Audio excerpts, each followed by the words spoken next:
오늘 이 시간 우리에게 주시는 하나님의 말씀은 신약성경 로마서 5장 1절에서 11절까지의 말씀입니다. 이 계시의 말씀을 읽을 때 살아계신 하나님의 음성을 들으실 수 있기를 바랍니다. 그러므로 우리가 믿음으로 의롭다 하심을 받았으니 우리 주 예수 그리스도로 말미암아 하나님과 화평을 누리자. 또한 그로 말미암아 우리가 믿음으로 서 있는 이 은혜에 들어감을 얻었으며 하나님의 영광을 바라고 즐거워하느니라. 다만 이뿐 아니라 우리가 환난 중에도 즐거워하나니 이는 환난은 인내를, 인내는 연단을, 연단은 소망을 이루는 줄 알미로다. 소망이 우리를 부끄럽게 하지 아니함은 우리에게 주신 성령으로 말미암아 하나님의 사랑이 우리 마음에 부은 바 됨이니 우리가 아직 연약할 때에 기약대로 그리스도께서 경건하지 않은 자를 위하여 죽으셨도다. 의인을 위하여 죽는 자가 쉽지 않고 선인을 위하여 용감히 죽는 자가 혹 있거니와 우리가 아직 죄인 되었을 때에 그리스도께서 우리를 위하여 죽으심으로 하나님께서 우리에 대한 자기의 사랑을 확증하셨느니라. 그러면 이제 우리가 그의 피로 말미암아 의롭다 하심을 받았으니 더욱 그로 말미암아 진노하심에서 구원을 받을 것이니 곧 우리가 온수 되었을 때 그의 아들의 죽으심으로 말미암아 하나님과 화목하게 되었은즉 화목하게 된 자로서는 더욱 그의 살아나심으로 말미암아 구원을 받을 것이니라. 그뿐 아니라 이제 우리로 화목하게 하신 우리 주 예수 그리스도로 말미암아 하나님 안에서 또한 즐거워하느니라. 이 말씀은 살아계신 하나님의 말씀입니다. 아멘. 귀한 찬양 감사합니다. 오늘 또 이 시간 현장에서 또 온라인에서 함께 예배하는 우리 모든 성도님들을 주님의 이름으로 축복하고 또 환영합니다. 오늘 이 시간 함께 말씀을 나누면서 하나님의 귀한 마음을 나눴으면 좋겠습니다. 때로 우리는 살아가면서 나 혼자인 것 같다는 생각을 혹시 느꼈던 적이 있으신지 모르시겠습니다. 또한 하나님이 가까이 있는 것처럼 느껴지지 않고 멀리 계신 것처럼 느껴질 때도 있었는지 모르겠습니다. 하지만 우리의 그 느낌과는 다르게 사실은 정반대입니다. 하나님은 우리를 홀로 두시는 분이 아니시고 또한 우리 멀리 계시는 분이 아니시고 우리와 늘 함께 그리고 또 우리와 늘 가까이 계신 살아계신 하나님이십니다. 우리가 죽음의 절망 가운데서 아무것도 할 수 없었을 때 그리고 무력한 죄인이었을 때 하나님께서는 이미 우리의 이런 상황을 다 아시고 우리를 사랑하셔서 우리를 위한 구원과 치유의 계획을 세우셨습니다. 그리고 엄청난 자기 희생을 감수하시면서까지 우리에게 그 구원의 길, 치유의 길을 열어주셨습니다. 바로 이것이 복음이죠. 그러기에 우리가 아프고 힘들 때마다 하나님의 구원과 또 치유하심을 확신하면서 그런 하나님께 나아가는 것이 바로 믿음입니다. 하나님 앞에 나아갈 수 있는 자격도 또 조건도 안 되는 나의 상태를 바라보는 것이 아니라 오로지 하나님의 사랑과 자비만을 바라보고 나아가는 것이 믿음이라는 말씀입니다. 우리가 믿음으로 의롭다 하심을 받았지만 하나님의 구원 계획은 단지 여기에 머물러 있지 않습니다. 하나님은 우리와 함께 평화, 화평을 누리길 원하십니다. 그리고 우리가 더 큰 은혜로 들어가서 하나님의 영광을 바라고 즐거워하기를 원하십니다. 처음 믿은 구원은 단지 시작에 불과합니다. 갈수록 점점 더 풍성해지는 그 기쁨과 화목함이 있다는 것입니다. 그러나 현실은요, 그렇지 못하다는 것이 우리의 솔직한 고백일 것입니다. 그렇다면 우리의 신앙생활이 왜 더 깊어지지 못하고 오히려 예전보다 더 못한 상태에 머물러 있을까요? 우리가 복음 안에서 어떻게 신앙생활을 해야 기쁨과 재미를 느낄 수 있는지는 우리는 머리로 이미 잘 알고 있습니다. 하지만 그게 실생활에서 우리의 피부로 느껴지기까지 잘 되지 않는 게 사실이죠. 열심히 기도하지 못해서, 그리고 내 믿음이 약해서, 또 교회에 일어나는 여러 훈련들을 받지 못해서, 또 내 의지가 부족해서, 내가 못났기 때문에 지금 이렇게 신앙생활이 어려운 거야 라고 스스로가 그 원인을 분석하고 또한 결론을 내립니다. 그렇게 하고 나서 그 상황에서 극복하기 위해서 나름대로의 노력과 그 애씀이 있습니다. 하지만 더욱 그 자기의 노력과 애씀이 커지면 커질수록요, 더욱 지쳐가고 결국 자포자기 상태까지 이르게 됩니다. 하나님께서는 우리의 이런 어려움들을 이미 다 아셨습니다. 그리고 그걸 다 아신 상태에서 준비하셨기 때문에 우리가 하나님의 해결책을 알고 그대로 적용하면은 사실 이 신앙생활의 문제는 아주 쉽게 해결되어집니다. 먼저 우리는요, 구원을 받고 의롭다함을 받았지만 본질적으로 죄와 상함은 그대로 있다는 사실을 알아야 합니다. 구원을 받은 후에도요, 우리 속에는 여전히 불신이 있고요, 두려움이 있고요, 사람을 미워하는 미움이 있고, 또한 죄와 죄를 짓는 그 의식들이 있습니다. 우리가 어둠 속에 있을 때는 깜깜해서 우리 자신을 잘 보지 못합니다.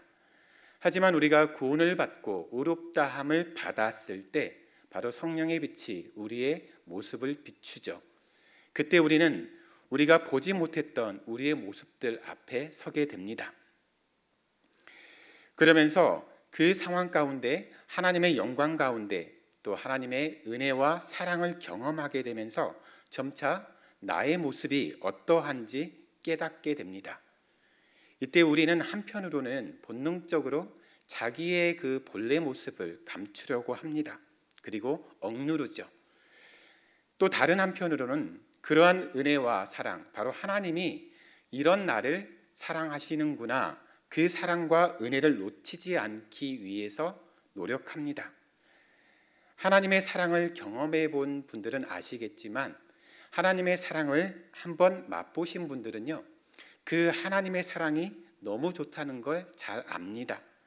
그렇기 때문에 하나님을 알지 못했던, 그리고 하나님의 은혜를 경험하지 못했던 그 옛날로 돌아가고 싶지 않은 것입니다. 하나님의 인정을 받고 싶고 또한 사랑을 받고 싶어서 본능적으로 자기 속에 있는 약함이라든가 상함, 그리고 그 아픔들을 잠시 감추어 두고 바로 겉으로 보여질 수 있는 그 율법을 지키려고 애씁니다.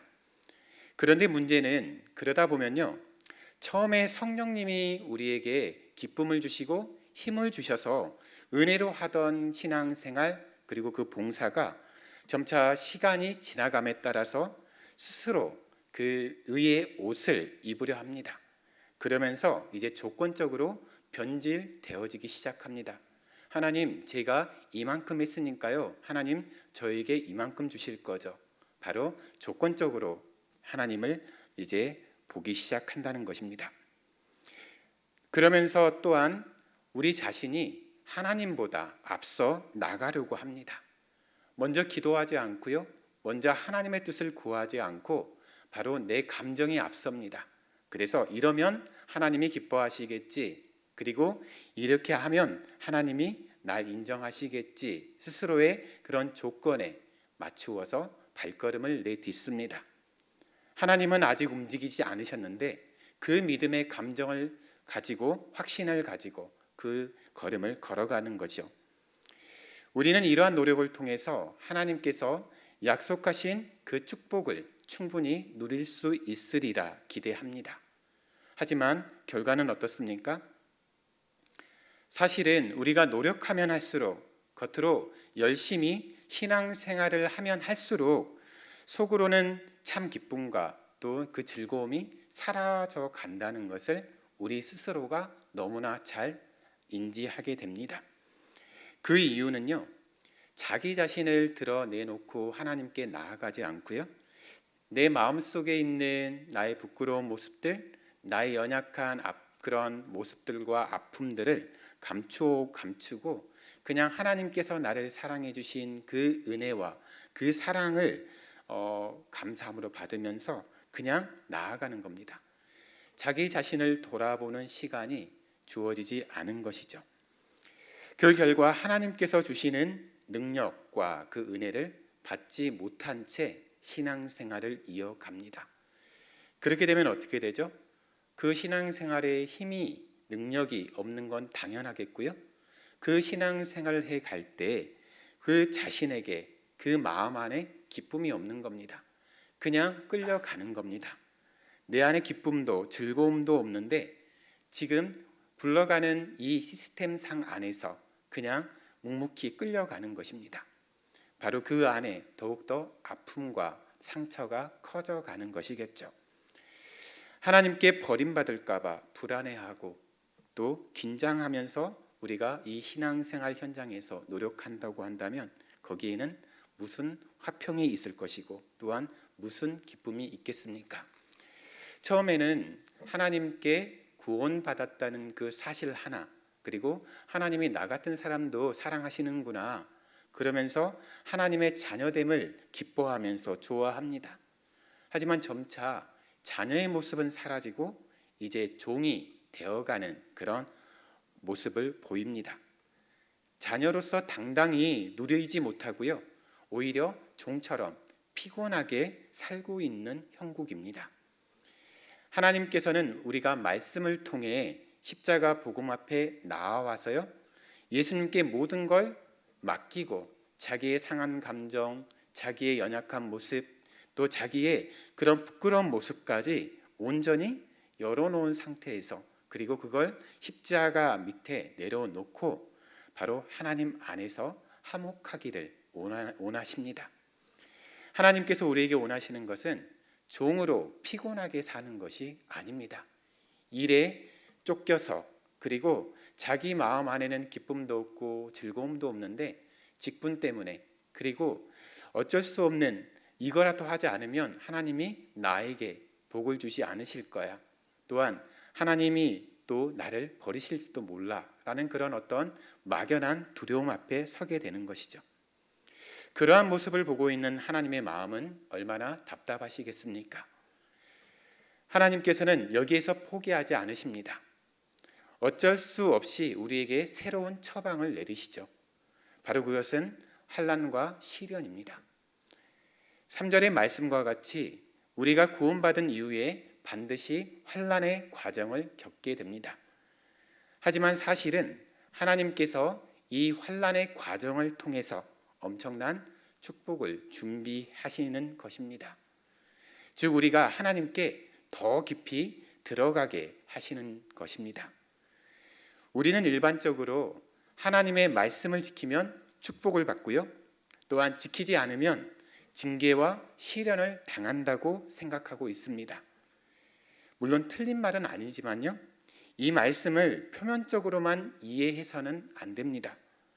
이 말씀을 주신 하나님의 더 깊은 뜻을 알아야 하죠. 무엇보다 우리가 하나님의 말씀을 잘 지켜야 하나님의 축복을 받을 수 있다는 생각 자체가 잘못된 것입니다. 5절에서 7절의 말씀을 보시면 하나님께서는요, 우리가 아직 연약할 때, 또 경건하지 않을 때, 우리가 아직 죄인 되었을 때, 우리가 온수 되었을 때 우리를 위해서 자기 아들을 희생시키셨습니다. 하나님께 하나밖에 없는 독생자 예수 그리스도, 그 단 하나뿐인 그 생명을요 희생시킬 수밖에 없었다고 한다면 적어도 그 죽음이 값져야 하지 않겠습니까? 이처럼 하나님께서 예수 그리스도를 우리 대신 죽게 하신 것은 하나님의 입장에서는 엄청난 모험이고 또 투자였습니다. 인간들이 죄를 깨닫지도 못했고 또한 회개하지도 않았고 하나님께서 무엇을 준비하셨는지도 모른 채 여전히 죄악 가운데 있을 때 하나님은 우리를 위하여서 독생자 예수님을 십자가에서 희생시키셨습니다. 하나님께서 율법을 지키면 그 축복을 주시겠다고 말씀하신 것은 우리에게 무언가 가르치기 위한 것입니다. 또한 우리가 율법을 우리를 복 주실 그 구실을 찾기 위한 것에 불과하죠. 우리가 율법을 잘 지켜서 축복을 받는 것이 아닙니다. 기도를 많이 했다고 축복을 받는 것도 아닙니다. 그것은 단지 하나님께서 교훈으로 보여주시는 것일 뿐입니다. 우리가 율법을 다 지켰기 때문에, 성경에서 기록된 그 하나님의 말씀을 다 지켰기 때문에 복을 주시는 것이 아니라는 말씀입니다. 모든 것은요, 하나님이 우리에게 주시는 은혜와 긍휼 덕분입니다. 오직 은혜로 인한 것입니다. 살아있는 것도 은혜이고 구원받은 것도 은혜입니다. 오직 그 은혜 때문에 우리가 지금 이 시간 존재하는 것이죠. 분명 축복에는요, 인과관계가 분명하게 있습니다. 또한 징계에도요, 분명한 이유가 있습니다.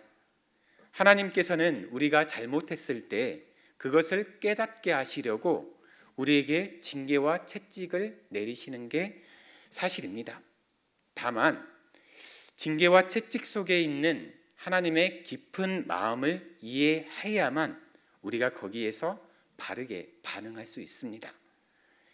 주인이 종에게 내리는 징계, 또한 부모가 사랑하는 자녀에게 내리는 징계는요, 그 내용이 다르죠. 그래서 중요한 것은요, 우리가 징계를 받을 때 어떤 종류의 것으로 받아들이냐 하는 것, 그것이 우리에게 중요합니다. 축복이나 시련을 단순히 우리의 잘못에 대한 인과관계로 생각하거나 아니면 하나님께서 우리를 미워하셔서 우리를 버리시는 것으로 받아들인다고 한다면 하나님과 우리의 관계는 주인과 종의 계약 관계입니다. 그러나 부모 자식 관계는 전혀 다르지요. 자식이 잘하면 칭찬받고 잘못하면 야단맞는 게 당연합니다. 그러나 이것 때문에 부모 자식 관계가 유지되거나 깨어지는 것은 아닙니다. 하나님께서는 우리와 계약 관계를 맺으시려고 하나님의 그 하나뿐인 독생자 예수님을 희생하시면서까지 우리를 구원하신 게 아닙니다. 하나님은 우리와 더 깊은 관계, 즉 하나님의 사랑과 은혜의 관계를 맺기 원하십니다. 하나님께서는 우리가 회개하기를 원하시죠. 그러나 우리가 하나님의 사랑의 마음을 이해하지 못하면서 회개만 한다면 우리와 하나님과의 관계는 계약에 의한 주종 관계밖에 되지 않습니다. 하나님은 이 회개와 용서라는 이 계약을 통해서 바로 우리와 관계를 유지하기를 원치 않으십니다. 그렇기에 우리가 환난이 있을 때 내가 지은 그 잘못을 회개해야만 하나님의 용서와 축복을 받을 수 있다는 식으로 하나님을 편협하게 오해해서는 안 됩니다. 하나님께서 진정 원하시는 것은요, 우리가 버림받을까 봐 두려워서 억지로 회개하는 게 아니라 우리가 하나님께 버림받아서 정말 그 용서받지 못할 그 상황으로 처할까 봐 두려워하는 것이 아니라 하나님의 사랑을 깨닫고 받아들이는 것입니다. 3절에서 5절의 말씀을 보시면요, 이렇게 말씀하죠. 우리가 환난을 자랑해야 한다라고 성경은 말하고 있습니다.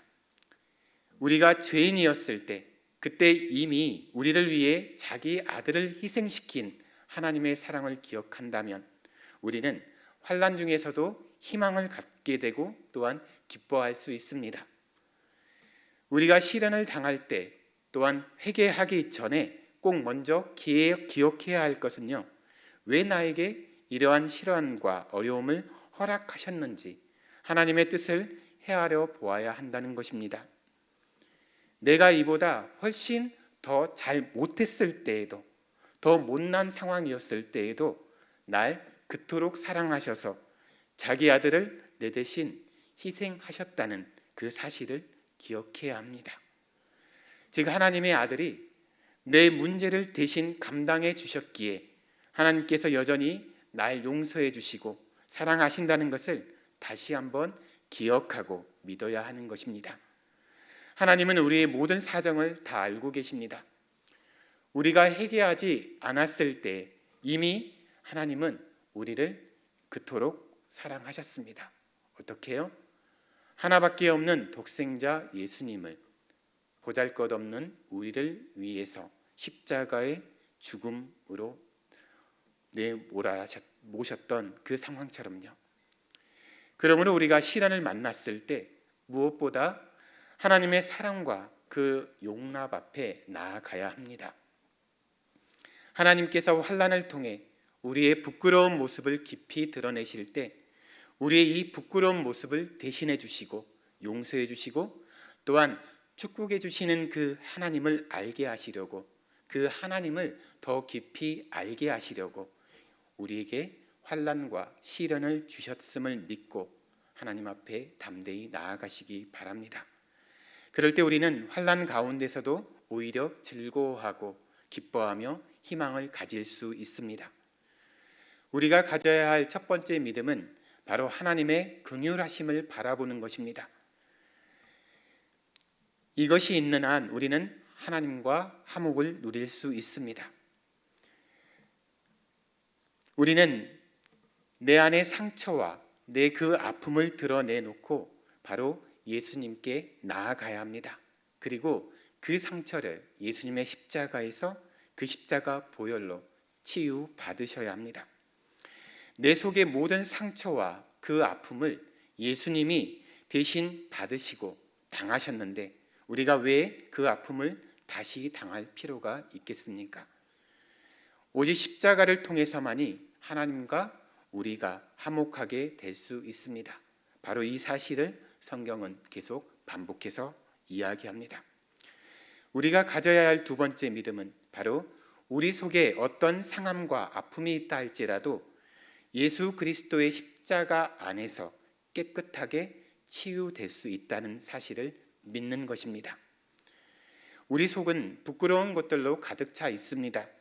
하지만 그것들로 인해서 오히려 하나님께 사랑받을 수 있다는 것을 우리는 알아야 합니다. 내가 알든 모르든 드러내놓든 또한 감추고 있든 하나님은 이미 내 속 사정을 다 알고 계십니다. 그리고 그 아픔을 같이 아파하십니다. 우리가 믿는 하나님은 어떤 분이신가요? 우리 인간들을 어떻게 구원하시고 치유하실지 그 방법을 궁리하시다가 결과적으로 방법을 찾아내신 게 하나밖에 없는 그 독생자 예수님을 희생하시기로 결정하신 것입니다. 나의 못된 것, 또 나의 병든 것, 나의 악한 것을 다 아시면서도 바로 이미 하나님은 우리를 사랑하시겠노라고 결정하셨습니다. 그리고 그 증거로 예수 그리스도를 이 땅에 보내셨고 십자가 구원을 이루셨습니다. 모든 문제를 해결할 방법을 이미 다 주셨는데 왜 우리는 우리의 문제를 감추고 고통스러워합니까? 우리는 하나님의 성품을 분명하게 아셔야 합니다. 하나님은 사랑이십니다. 우리에겐 부족함이 있고 우리에게는 연약함이 분명히 존재합니다. 그때마다 우리에게 정죄감을 주는 마음의 속삭임이 있습니다. 너 이것밖에 못 돼? 그리고 너는 하나님이 사랑하실 것 같아? 너 지금 이 모습을 하나님이 기뻐하실 것 같니? 끊임없이 이 정죄감의 소리가 우리 마음 가운데 속삭입니다. 하지만 그것은 마귀의 소리입니다. 우리를 넘어뜨리려 하는 바로 마귀의 속삭임인 거죠. 이미 말씀드렸듯이 하나님은 우리를 다 알고도 사랑하셨습니다. 우리의 부족함, 우리의 연약함, 또 우리의 그런 악함까지 다 아시면서 이미 하나님은 우리를 사랑하셨습니다. 그리고 그 증거를 우리에게 분명히 허락하셨습니다. 내가 회개치 않았을 때에도 이미 나를 사랑하셨던 하나님, 그 하나님은 우리를 끝까지 사랑하시는 하나님이십니다. 오늘 우리 말씀을 통해서 우리가 아직 연약할 때, 우리가 아직 죄인 되었을 때, 우리가 온수 되었을 때 하나님께서 우리를 먼저 사랑한 사실을 기억하시기 바랍니다. 우리가 섬기는 이 신앙의 자리에서 때때로 기쁨이 그냥 사그러들 때가 있습니다. 마치 결혼한 신혼부부가 잠시 잠깐 기뻐하다가 이제 이내 그 삶이 권태기가 찾아와서 또 그냥 일상에 젖어든 생활에 빠져들면서 예전의 기억들을 기억하지 못하는 그런 우를 범하지 않나 우리가 생각해 보아야 합니다. 신앙생활은 바로 결혼 생활과 똑같습니다. 결혼식 그리고 신혼여행은요, 바로 그 시작에 불과하죠. 살아가면서 여러 가지 어려움이 있고요, 또한 또 불편함도 있을 수 있습니다. 하지만 결혼하신 모든 분들, 배우자를 사랑하는 모든 분들이 공통적으로 느끼는 것은요, 살아보면 살아볼수록 더 사랑하게 되고요, 더 그 존재가 귀하게 보여집니다. 그리고 그 안에서 더 뜨겁게 서로를 사랑하게 됩니다. 하나님과 우리가 관계를 맺는 이 신앙생활 또한 마찬가지입니다. 우리는 예수님을 나의 구주로 고백한 그 순간 바로 예수님과 결혼했고 또한 그 신혼 생활을 즐겼습니다. 하지만 그 신앙생활이 길어지고 또한 그 연륜이 깊어짐에 따라서 우리의 신앙 또한 하나님의 관계 또한 더 깊이 있게 나아가야 됩니다. 하지만 분명한 것은요, 우리는 연약해서 넘어진다는 겁니다. 우리에게 때때로 우리의 부족함 때문에 하나님의 관계가 더디게 이루어질 때가 있다는 것입니다. 때로는 나의 이 모습 때문에 하나님께 나아가기가 너무 죄스러울 때도 있을 것입니다. 하지만 그때 분명히 기억하십시오. 여러분이 무엇을 해서 그리고 여러분이 이룬 그 일들로 인해서 하나님이 여러분을 사랑하시겠다고 말씀하신 게 아니라 여러분이 여전히 죄인이었을 때, 여러분이 여전히 하나님을 몰랐을 때 하나님은 이미 여러분을 사랑하시겠노라고 이미 마음에 작정하셨습니다. 그리고 여러분이 그 사랑의 관계 가운데 회복되어지기를 끊임없이 기다립니다. 근데 그 통로는 오늘 본문의 말씀에서 말씀한 것처럼 단 하나입니다. 주 예수 그리스도로 말미암아 우리가 하나님과 화평을 누릴 수 있습니다. 바로 하나님과 더 깊은 관계에 들어가고 싶으십니까? 또한 내 삶에 아직 신앙생활에 권태기가 찾아왔습니까? 그러면 다시 십자가를 바라보십시오. 다시 예수님을 바라보십시오. 그리고 그 예수님의 십자가 안에서 내가 부족했을 때, 내가 연약했을 때 이미 나를 사랑하셨다라고 고백한 그 하나님의 사랑을 느껴보시기 바랍니다. 그러면 우리는 그 하나님의 사랑 안에 우리는 그 관계 가운데 하나님께 주시는 기쁨과 평안을 누릴 수 있습니다. 우리는 또 한 주를 시작할 것입니다. 무엇보다도 우리 마음 가운데 주님으로 말미암은 그 마음의 평안이요, 매일매일 자리 잡기 바랍니다. 평안하십니까? 인사했을 때 네, 저는 예수님 때문에 오늘 하루도 감사하고 오늘 하루도 즐겁고 오늘 하루도 너무 행복합니다. 이렇게 고백할 수 있기를 주님의 이름으로 축원합니다. 찬양하겠습니다. 309장입니다.